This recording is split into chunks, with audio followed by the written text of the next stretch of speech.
Salut tout le monde, c'est Ghost, je suis trop contente de vous retrouver pour cette première vidéo de l'année.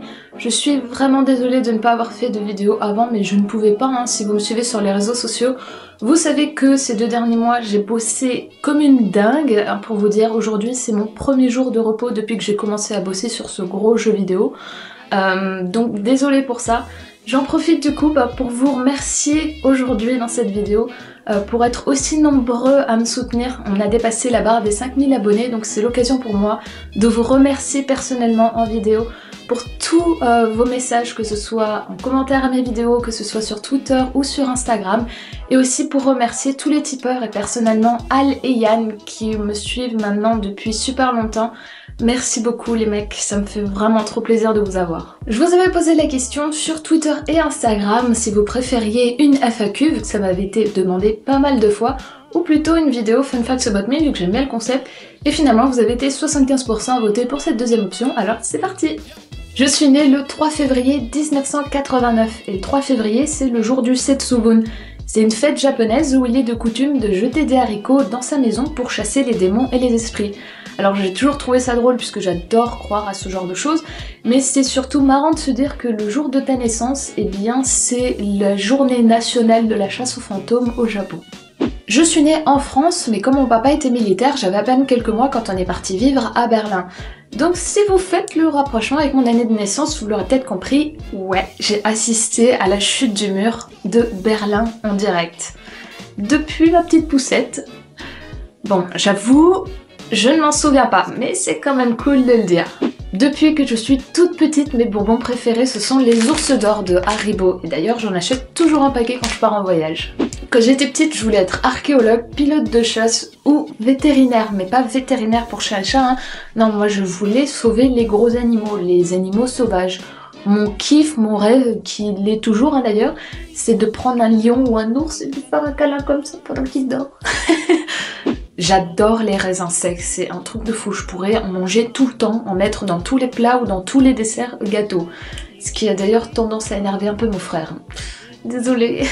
Depuis que je suis toute petite et encore aujourd'hui, si je dors dans un lit où il n'y a rien dessous, eh bien je suis obligée d'aller vérifier avant d'aller me coucher qu'il n'y ait rien.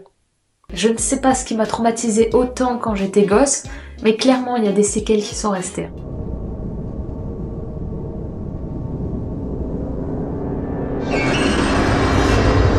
Je déteste le café, mais par contre j'adore le thé, et surtout le thé noir, mais aussi le thé matcha. Pas le thé vert en soi, hein, mais vraiment le thé matcha qu'on nous sert durant la cérémonie traditionnelle japonaise.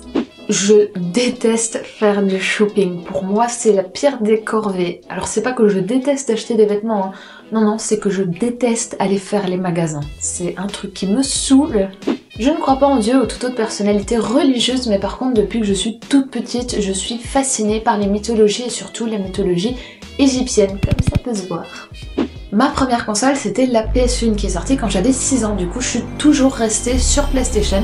Par contre mes cousins eux avaient la Nintendo, donc du coup c'était toute l'année sur PlayStation et l'été sur Nintendo. Quand j'avais 7 ans et mon frère 5, on a tourné dans un épisode d'une série télé qui s'appelait Les Pédiatres. J'ai vécu 3 ans à Kourou, en Guyane française, quand j'avais de 11 à 14 ans. Si vous ne connaissez pas cette incroyable région située en Amazonie juste au-dessus du Brésil et où on tire notamment les fusées Ariane, je vous invite à aller voir les super vidéos qu'ont fait Doc7 et Cyril alias Super Connard sur leur chaîne. D'ailleurs, quand je vivais à Kourou, je me suis faite salement engueuler par ma mère après m'être fait dénoncer par ma voisine parce que j'avais séché des cours de danse pour aller jouer aux jeux vidéo avec une copine. Encore à ce jour, je ne regrette pas. Au collège, je faisais partie du club d'échecs, mais aussi de la chorale, et d'ailleurs on avait même fait une tournée dans plusieurs villes de Guyane, et c'était plutôt cool. En 2015, j'ai été l'une des égéries de PlayStation pour leur site We Are PlayStation. Du coup, vous pouvez imaginer que c'était un immense honneur pour moi, hein, surtout que le photographe c'était Yuri Lanquette, qui n'est pas du tout célèbre pour ses clichés de Kurt Cobain. Du coup, on a pu voir ma tête hein, sur pas mal de publicités dans les magazines de jeux vidéo, ou même sur internet, sur des blogs, ou sur YouTube par exemple. D'ailleurs, il y a une vidéo du shooting qui est disponible sur YouTube, donc je vous mettrai le lien dans la vidéo si ça vous intéresse. Je déteste la pâte de haricots rouges qui est assez chiant hein, quand on vit au Japon ou quand on adore la nourriture japonaise. Tout ça à cause d'un dessert ignoble que je me suis forcée à manger parce qu'il m'avait coûté une blinde. et qui n'était finalement pas du tout un dessert japonais en fait. Merci au restaurant japonais de Paris. Je suis d'origine sicilienne de par mon grand-père maternel. J'adore écouter les musiques de jeux vidéo, c'est trop magnifique, je ne m'en lasse pas, j'en ai je ne sais combien sur mon ordinateur, sur mon téléphone. Il y a certaines musiques de jeux, ça fait des années que je les écoute en boucle sans m'en lasser. Et j'adore du coup aller à des concerts d'orchestre symphonique de jeux vidéo, ça te donne des frissons, c'est magique. Depuis que je suis toute petite, je rêve d'avoir un jour la même bibliothèque qu'il y a dans le dessin animé La Belle et la Bête. Donc ouais, vous imaginez ma déception quand j'ai vu le film? Sans déconner, c'était le seul truc à pas louper et ils l'ont foiré. Quand je suis énervée, j'écoute du Slipknot, c'est un groupe que j'écoute depuis que je suis au collège et ça me détend mais instantanément, c'est incroyable. J'ai un super pouvoir. Ouais, incroyable hein, mais en fait non, j'ai juste l'ouïe d'un enfant. Comme quoi, je ne veux pas grandir. En fait, je me suis rendu compte il y a pas longtemps d'aller chez une voisine qu'il y avait un son extrêmement aigu et très désagréable chez elle. Elle m'a expliqué que c'était un dispositif qui était dans son jardin, que je pouvais quand même entendre à travers la baie vitrée fermée, et pour éloigner les animaux en fait. Elle ne voulait pas avoir d'intrus chez elle. Et j'ai fait un test il y a quelques jours, et effectivement, apparemment, à partir de 20-25 ans, on n'est plus censé entendre les sons supérieurs à 8 décibels, et moi j'entends encore les sons jusqu'à 22 décibels. Voilà. Ça peut paraître incroyable, hein, mais en fait c'est hyper chiant parce que je suis tout le temps dérangée par des sons hyper aigus, très désagréables. J'ai besoin d'être dans le noir total pour dormir. Mais quand je vous dis total, c'est genre le noir absolu. Même s'il y a une toute petite loupiote d'un appareil électronique branché au fond de la chambre, je vais le voir. Même les yeux fermés, ça va me déranger. C'est un truc de fou. Je dois avoir une vue... Ah putain, mais en fait, j'ai des sens super développés. Putain, je pourrais faire partie des X-Men peut-être. Mon film culte, c'est Sacré Robin des Bois de Mel Brooks. Avec mon frère, on l'a vu je ne sais combien de fois et on connaît absolument toutes les répliques par cœur. J'ai commencé à aimer à lire après avoir découvert la série Harry Potter et c'est également la série qui m'a donné envie d'apprendre à parler anglais couramment. Un jour, quand j'avais environ 7 ans, j'ai croqué dans une cerise que je venais de cueillir et dans laquelle il y avait un asticot.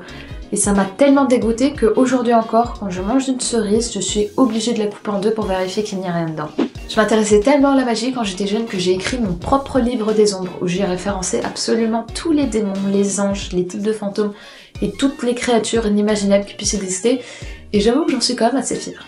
Bon, vous l'aurez peut-être compris, mais je suis une grande fan de Harry Potter, au point que quand j'avais 12 ans, je me suis écrite ma propre lettre d'admission à Poudlard, que j'avais mise dans la boîte aux lettres, et je me souviens parfaitement de ce que ma mère m'a dit quand elle a relevé le courrier.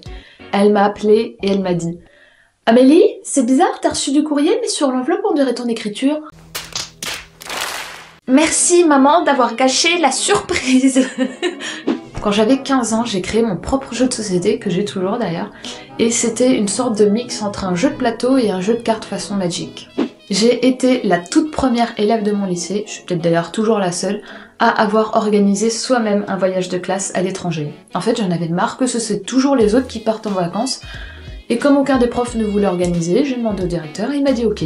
Du coup, on est parti une semaine à Rome et c'était trop cool. J'ai une obsession pour la lune. Je ne sais pas pourquoi, mais quand la nuit tombe, je suis obligée de la chercher du regard. Je dois savoir où elle est. Et quand je la vois, ça me rassure. Comme s'il ne pouvait rien m'arriver. C'est très bizarre, mais voilà, c'est une anecdote comme une autre. Et voilà, cette vidéo est maintenant terminée. J'espère qu'elle vous a plu, surtout qu'elle vous a permis d'en apprendre plus sur moi. Je vous remercie encore une fois du fond du cœur d'être aussi nombreux à me suivre sur YouTube. Vous n'imaginez pas à quel point ça me fait plaisir. J'ai hâte de vous retrouver pour la prochaine vidéo, mais d'ici là, portez-vous bien. Tchuss!